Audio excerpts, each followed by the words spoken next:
साहित्यिक हिंदी का पेपर है जो कि बोर्ड एग्जाम 2025 के लिए सबसे ज़्यादा इंपॉर्टेंट है। तो आप लोग मेरे प्यारे बच्चों वीडियो को अंत तक देखिएगा। यदि आप वीडियो को पूरा अंत तक देखते हैं तो 95 प्लस अंक लाने से कोई नहीं रोक सकता। पूरा पेपर एकदम अच्छे से आंसर के साथ आपको बताने वाले हैं। समय 3 घंटे 15 मिनट होता है और पूर्णांक होता है 100 का। यहाँ पर थोड़ा सा निर्देश देखते हैं। प्रारंभ के 15 मिनट परीक्षार्थियों को प्रश्न पत्र पढ़ने के लिए निर्धारित है। इस प्रश्न पत्र में 2 खंड हैं, दोनों खंडों के सभी प्रश्नों के उत्तर देना अनिवार्य है। तो सभी लोग वीडियो को लाइक कर देंगे, चैनल पर नए होंगे चैनल को सब्सक्राइब कर देंगे, वीडियो को शेयर कर देंगे। चलिए शुरू करते हैं। सबसे पहले खंड का, इसमें प्रश्न नंबर 1 का है जैनेन्द्र कुमार द्वारा लिखित उपन्यास है त्यागपत्र, ऋतुचक्र, प्रति परिकथा, चारुचंद्र लेख। तो जैनेन्द्र कुमार द्वारा लिखित उपन्यास है त्यागपत्र। प्रति परिकथा फणीश्वर नाथ का है, फणीश्वर नाथ रेणु का उपन्यास है। ऋतु चक्र इलाचंद्र जोशी की रचना है और चारुचंद्र लेख हजारी प्रसाद द्विवेदी की है। उसने कहा था कहानी के लेखक हैं जयशंकर प्रसाद, चंद्रधर शर्मा गुलेरी, भारतेंद्र हरिश्चंद्र, महावीर प्रसाद द्विवेदी। तो उसने कहा था कहानी के लेखक हैं चंद्रधर शर्मा गुलेरी। दूसरा ऑप्शन करेक्ट हो जाएगा। तीसरा है सीपी और शंख के रचनाकार हैं रामधारी सिंह दिनकर, यशपाल, जैनेन्द्र कुमार, प्रेमचंद। सीपी और शंख रामधारी सिंह दिनकर की रचना है। बालकृष्ण भट्ट संपादक थे इंदुमती के, परीक्षा गुरु के, हिंदी प्रदीप के, साहित्य सहचर के। तो बालकृष्ण भट्ट संपादक थे हिंदी प्रदीप के। ठीक है, साहित्य सहचर किसकी रचना है मेरे प्यारे बच्चों? साहित्य इंदुमती कहानी है किशोरीलाल गोस्वामी की। परीक्षा गुरु उपन्यास है लाला श्रीनिवास का। ठीक है, साहित्य सहचर हजारी प्रसाद द्विवेदी की रचना है। इसके बाद अगला क्वेश्चन है वासुदेव शरण अग्रवाल की रचना है बाण भट्ट की आत्मकथा, वागधारा, साहित्य और समाज, शेखर एक जूनी। तो वागधारा भारतेंद्र हरिश्चंद्र की रचना है, वासुदेव शरण अग्रवाल की रचना है वागधारा। बाण भट्ट की आत्मकथा हजारी प्रसाद की है, शेखर एक जीवनी अज्ञेय की है, साहित्य और समाज रामधारी सिंह दिनकर की है। हिंदी साहित्य का प्रथम कवि माना जाता है सराहपा को माना जाता है। तीसरा ऑप्शन करेक्ट हो जाएगा। इसके बाद अगला है कितनी नावों में कितनी बार रचना है किसकी? गिरिजा कुमार माथुर की, नागार्जुन की, अज्ञेय की, हरिवंश राय बच्चन की। तो कितनी नावों में कितनी बार ये रचना है गिरिजा कुमार माथुर की। ठीक है, किसकी है ये? कितनी नावों में कितनी बार ये है? कितनी नावों में कितनी बार ये है किसकी रचना? ये अज्ञेय की रचना है। ठीक है, तार सप्तक का प्रकाशन वर्ष तो 1943 है तार सप्तक का प्रकाशन वर्ष।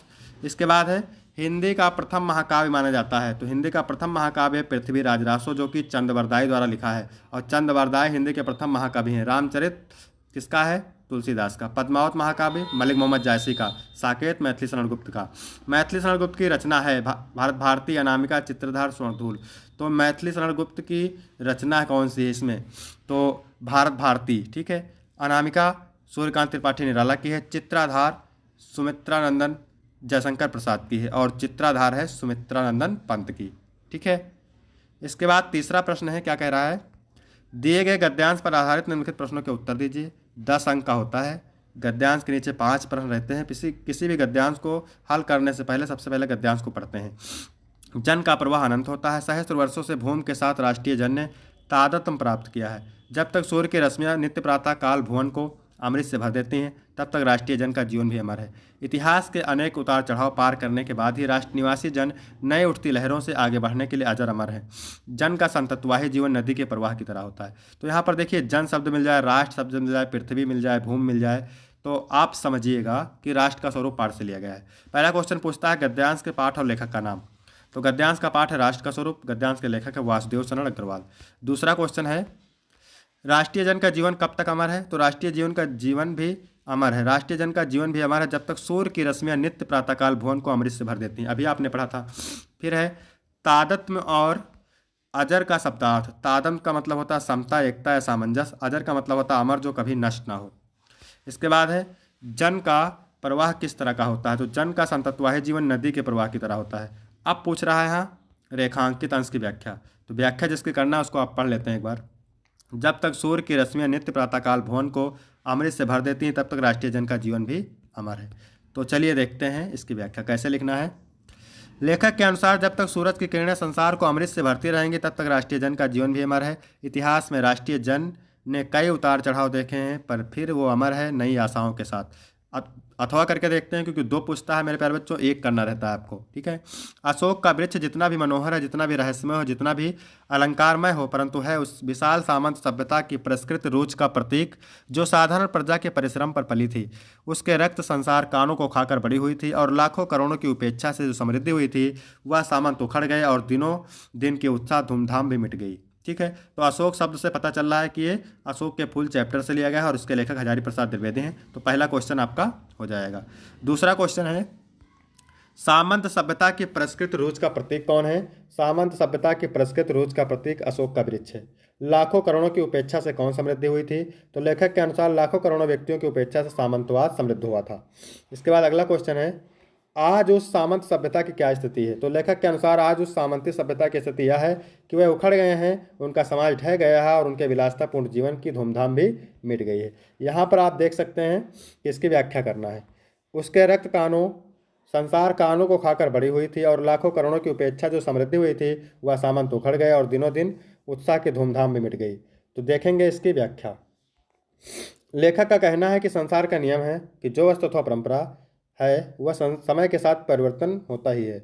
कुछ समय पश्चात उसके स्वरूप के आमूलचूल परिवर्तन होकर वह भिन्न रूप में हमारे सामने होती है। यही बात संस्कृत के संदर्भ में भी होती है। यही कारण है कि कभी सम्राटों और सामंतों ने जिस विलासी और चाटुकार संस्कृत को जन्म दिया था वह मन को लुभाने वाली और व्यक्ति को उन्मत्त करने वाली संस्कृत धीरे धीरे समाप्त हो गई। इसके बाद चौथा नंबर प्रश्न है, दिए गए पद्यांश पर आधारित निम्नलिखित प्रश्नों के उत्तर दीजिए। 10 अंक का होता है। पद्यांश के नीचे 5 प्रश्न रहता है, पद्यांश को पढ़कर उत्तर देना रहता है।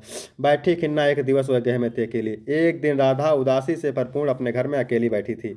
आके आंसू दृग युगल में थे धरा को भिगोते। उसके आंखों से लगातार आंसू आ रहे थे और पृथ्वी को भिगो रहे थे। आए धीरे इस सदन में पुष्प सदगंधों को ले प्रातः वाली सुपौन इसी काल वातायनों से। इसी समय प्रातःकालीन पवन रोशनदानों से फूलों के सुगंध को लेकर के राधा के घर में प्रवेश करती है। संतापों को विपुल बढ़ता देख के दुखता है, यानी दुख को और अत्यधिक बढ़ता देख करके राधा और दुखी हो जाती है। धीरे बोली साधु उससे श्रीमती राधिका हो। श्रीमती राधा धीरे स्वर में पवन से बोली, प्यारी प्रातः पवन इतना मुझे क्यों सताती? क्या तू भी कलुषित हुई काल की क्रूरता से? हे प्रातःकालीन पवन, तू मुझे इतना क्यों सता रही है? क्या तू भी काल की क्रूरता से ग्रसित हो गई है? पहला क्वेश्चन है, उपयुक्त पद्यांश के शीर्षक और कवि का नाम। शीर्षक का नाम पौनदूत का, कवि का नाम अयोध्या सिंह उपाध्याय आर्योद। रेखांकित अंश की व्याख्या पूछ रहा है, व्याख्या मैंने बता दिया है। फिर अगला है, घर में दुखी होकर एक दिन अकेले कौन बैठा था? तो एक दिन राधा घर में दुखी होकर अकेले बैठी हुई थी। फूलों की सुगंध से युक्त होकर राधा के घर में प्रवेश किसने किया? फूलों की सुगंध से युक्त होकर राधा के घर प्रातःकालीन सुगंधित वायु ने प्रवेश किया। इसके बाद अगला है, राधा ने प्रातःकालीन वायु से दुखित होकर क्या कहा? तो राधा ने प्रातःकालीन वायु से दुखित होकर कहा कि हे प्रातःकालीन वायु, तू मुझे क्यों सता रही है? क्या तू भी मेरे भाग्य की कठोरता से प्रभावित होकर? दो है, आपको एक करना है। चलिए इसको भी देखते हैं। आए हो सिखावन को जोग मथुरा पे। ठीक है, गोपिया उद्धव से कहते हैं, उद्धव आप मथुरा से हमें योग की शिक्षा देने आए हैं, तो उद्धव ये वियोग के वचन मत रहो। तो हे उद्धव, कृपा करके आप वियोग की बातें मत करिए।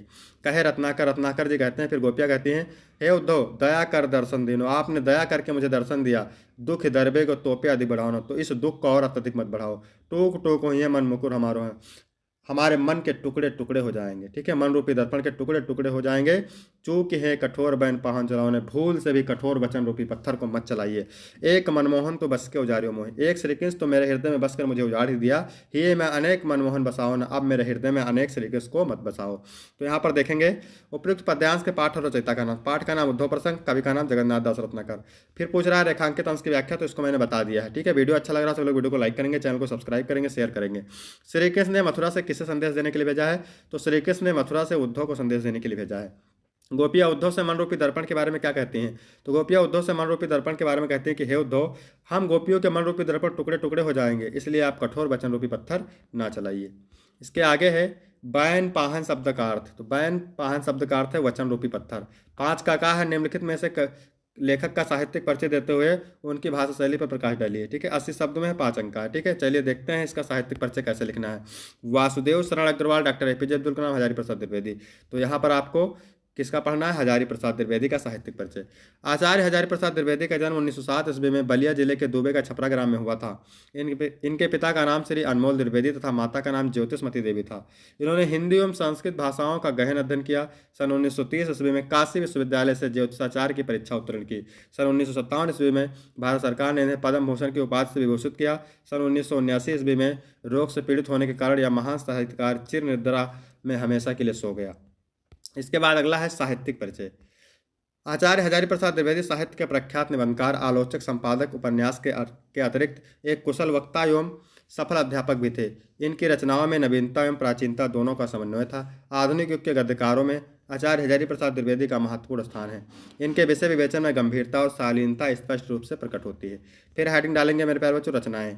इसमें लिखेंगे आचार्य हजारी प्रसाद द्विवेदी के द्वारा लिखित प्रमुख रचनाएं निम्नलिखित हैं। पहला निबंध संग्रह अशोक के फूल, कुटज, कल्पलता, आलोक पर्व। इसके बाद उपन्यास में लिखेंगे बाण भट्ट की आत्मकथा पुनर्नवा। फिर आलोचना साहित्य में लिखेंगे साहित्य सहचर और सूर साहित्य कबीर। इतिहास में लिखेंगे हिंदी साहित्य का आदिकाल। इसके बाद है खा नंबर। इसमें लिखेंगे निम्नलिखित में से किसी एक कवि का जीवन परिचय देते हुए जीवन परिचय साहित्यिक परिचय देते हुए उनकी कृतियों पर प्रकाश डालिए। ठीक है, कृतियों मतलब रचनाओं पर। 80 शब्द में लिखना, 5 अंक का है। ठीक है, तो चलिए हेडिंग डालेंगे। सबसे पहले कैसे आपको लिखना है, इसमें हम पढ़ेंगे अयोध्या सिंह उपाध्याय हरिओत का। तो हेडिंग डालेंगे जीवन परिचय। अयोध्या सिंह उपाध्याय हरिओत जी का जन्म सन 1865 ईस्वी में उत्तर प्रदेश के आजमगढ़ जिले के निजामाबाद नामक स्थान पर हुआ था। घर पर ही रहकर इन्होंने हिंदी, संस्कृत, फारसी आदि अंग्रेजी व साहित्य का अध्ययन किया। इन्होंने कई वर्षों तक कानूनगो के पद पर कार्य किया। इसके बाद इन्होंने काशी हिंदू विश्वविद्यालय में आवेदनिक प्रधानाध्यापक के रूप में सेवा दी। इनकी रचना प्रिय प्रवास पर इन्हें मंगला पारितोषिक पुरस्कार से सम्मानित किया गया और 1947 में इनका देहांत हो गया। इसके बाद हेडिंग डालेंगे साहित्यिक परिचय। द्विवेदी युग के प्रतिनिधि कवि और लेखक अयोध्या सिंह उपाध्याय हरिओत खड़ी बोली को काव्य भाषा में स्थापित करने वाले प्रमुख कवियों में से एक हैं। उनकी कृति प्रिय प्रवास को खड़ी बोली का पहला महाकाव्य माना जाता है। इन्होंने हिंदी के तीनों युगों भारतीय हिंदी युग, द्विवेदी युग तथा छायावादी युग से महत्वपूर्ण भूमिका निभाई। रचनाओं में लिखेंगे प्रिय प्रवास, पारिजात, वैदेही वनवास, प्रेम कांता, आदि किला फूल, ठेठ हिंदी का ठाठ और रुक्मणी परिणय। इसके बाद है 6 नंबर प्रश्न। इसमें क्या कह रहा है, बहादुर कहानी के आधार पर बहादुर का सारांश लिखिए। ठीक है, अथवा पंचलाइट अथवा खून का रिश्ता कहानी के उद्देश्य पर प्रकाश डालिए। तो 80 शब्द में लिखना है और 5 अंक का होता है मेरे प्यारे बच्चों। तो इसमें हम पढ़ेंगे बहादुर कहानी का सारांश। अमरकांत जी द्वारा लिखी कहानी बहादुर एक मध्यवर्गीय परिवार में नौकर के साथ परिवारजनों द्वारा किए गए अत्यधिक कटु व्यवहार की कहानी है। लेखक ने स्वयं को कहानी का पात्र बनाते हुए कहानी की कथात्मक रूप में रचना की है। अपने से संपन्न रिश्तेदारों के घर नौकर द्वारा जुटाई सुविधा एवं शान को देखकर लेखक की पत्नी निर्मला स्वयं भी एक नौकर रखना चाहती है। बहादुर नेपाल का 12-13 साल का लड़का है जो अपनी मां के दुर्व्यवहार से तंग आकर घर को छोड़कर चला जाता है और निर्मला के परिवार में नौकर रख लिया जाता है। निर्मला और उसका परिवार बहादुर के प्रति पहले तो अच्छा व्यवहार करते थे, परंतु धीरे धीरे कठोरता बरतने लगते हैं। इसके आगे लिखेंगे वह घर का सारा कार्य करता है, इसके बावजूद उसके साथ गाली गलौज भी से मारपीट तक की नौबत आ जाती है। झूठी चोरी का इल्जाम लगाकर उसे अपमानित किया जाता है और पीटा जाता है। अंततः बहादुर घर छोड़कर चला जाता है। अब परिवार के सभी सदस्य उसे ढूंढते हैं क्योंकि उसके कारण सब का आराम के आदी हो चुके हैं। बहादुर की उपयोगिता देखकर सभी अपना घरेलू कार्य करने से घबराते हैं। बहादुर के घर छोड़ जाने पर वह सभी पश्चाताप करते हैं तथा अच्छा व्यवहार करने की सोचते हैं, परंतु अब पछताए होत के जब चिड़िया चुग गई खेत। बहादुर में सहनशीलता और स्वाभिमानी की भावना कूट कूट कर भरी है। उसके इसी चरित्र के कारण यह कहानी हमें प्रिय है। इसके बाद 7 नंबर है 100 पठित खंडकाव्य के आधार पर एक खंडकाव्य के एक प्रश्न का उत्तर दीजिए 80 शब्द में और 5 अंक का। ठीक है, तो ये अलग अलग जिलों के लिए अलग अलग खंडकाव्य होता है, तो इसे आप तैयार करेंगे। इसके बाद है खंड खा। इसमें 8 नंबर का नंबर है निम्नलिखित संस्कृत गद्यांशों में से किसी एक का संदर्भ सहित हिंदी में अनुवाद कीजिए। ठीक है, तो अथेका शकुनी। इसके बाद पश्चियों ने सर्वेशा माने सभी के मध्य आशय ग्रहणार्थ माने आशय जानने के लिए त्रिकृत्वा आश्रयवत 3 बार सुनाया। ततः एका काका उत्थाय, तब एक कौवा उठ करके कहा तिष्ठ तावत जरा ठहरो, अस एतस्मिन् राज्याभिषेक काले योम रूपम मुख्य क्रुद्धस चा कृदसम भविष्यत। यानी इस राज्याभिषेक के समय इसका मुख इस प्रकार है तो क्रोध के समय कैसा होगा।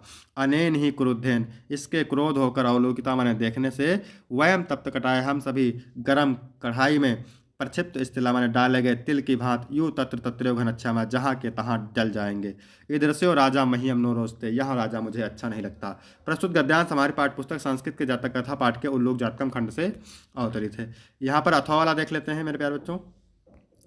सप्तदश वर्षाण यावत् अमृत प्राप्य उपायम चिंतयन मूल संक्रम ग्रामाद ग्राम नगरम नगरम वनाद वनम पर्वतान पर्वत भरमत परम नाविंदतरम तृप्तम अनेकेभ्यो विदभ्या व्याकरणम वेदांत आदि शास्त्राणि योग विद्या च शिक्षित नर्मदा तटे च पूर्णनंद सरस्वती नामना सन्यासिना सकाशा सन्यासम गृहीतवान दयानंद सरस्वती इति नाम च अंगीकृतवान।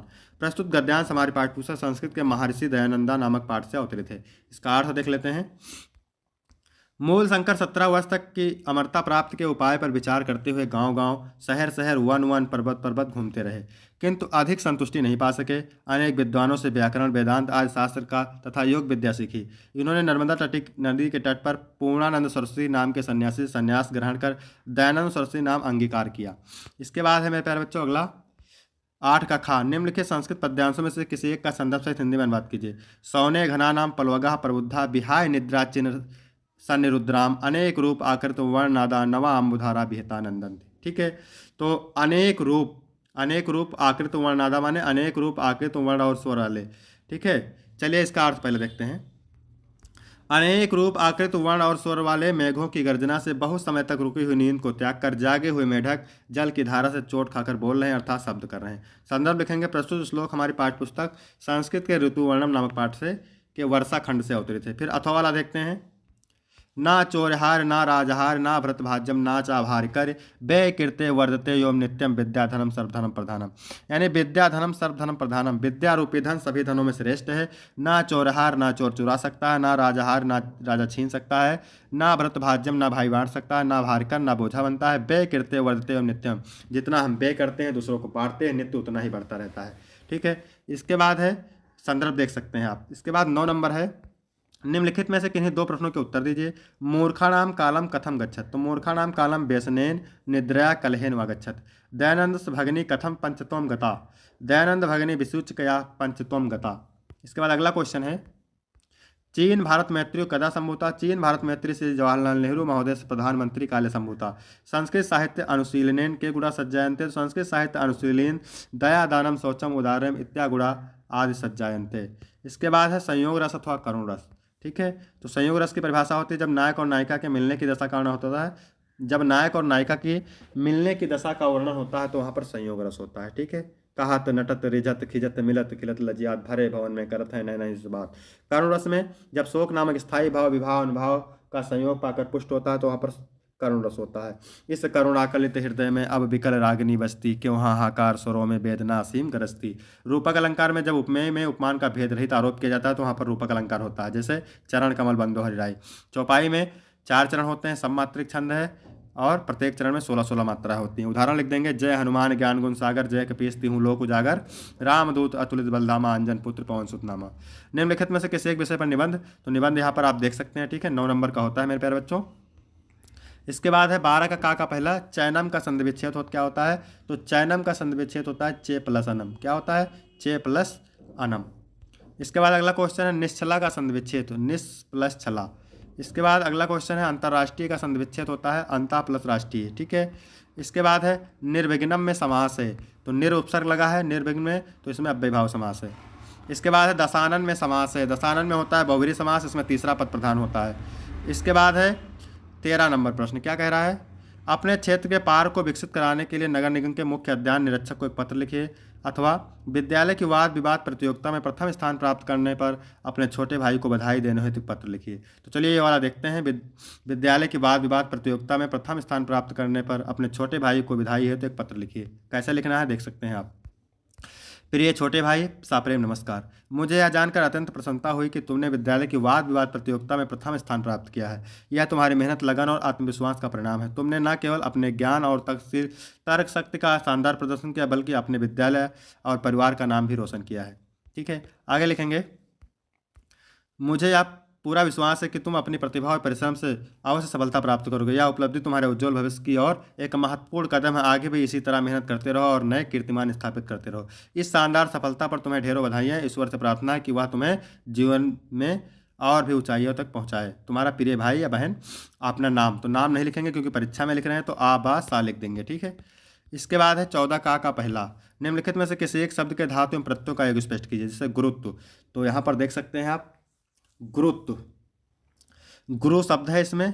ठीक है, और प्लस लिख देंगे और तो प्रत्यय है। कृत्वा में क्री धातु है प्लस अक्त प्रत्यय है, और दृष्टव्या में दृश धातु है और तव्यत प्रत्यय है। ठीक है, इसके बाद है निम्नलिखित में से किसी एक शब्द में प्रत्यय लिखिए। तो सरवणिया में प्रत्यय है अनियर। कौन सा है, अनियर प्रत्यय है। बंधुत्व में प्रत्यय है तव्यत, और बलवान में प्रत्यय है मतुप। बलवान में कौन सा है, मतुप। इसके बाद अगला है रेखांकित पदों में से किसी एक पद में प्रयुक्त विभक्ति संबंधित नियम का उल्लेख कीजिए। लिखा है ग्राम प्रतिगच्छा, ठीक है, तो इसमें द्वितीय विभक्ति है। प्रत शब्द मिल गया ना, तो जहाँ पर अभिता शब्द मिल जाए, परिता शब्द मिल जाए, अभिता परिता, समया मिल जाए, निक्सा मिल जाए, हाप मिल जाए, प्रतियोगे, ठीक है, तो वहाँ पर होता है द्वितीय विभक्ति। इसके बाद है रामेण सह सीता वनम गच्छत, तो इसमें सह शब्द आ गया है ना, इसका सूत्र होता है सह युक्ते प्रधाने, इसमें तृतीय विभक्ति है मेरे प्यारे बच्चों।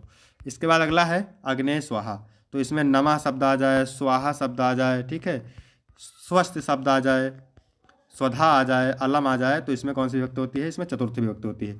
तो यहाँ तक वीडियो कंप्लीट होता है। वीडियो कैसा लगा? वीडियो अच्छा लगा तो वीडियो को लाइक करेंगे, चैनल को सब्सक्राइब करेंगे। फिर मिलते हैं आपको अगले वीडियो में, तब तक के लिए जय हिंद जय भारत।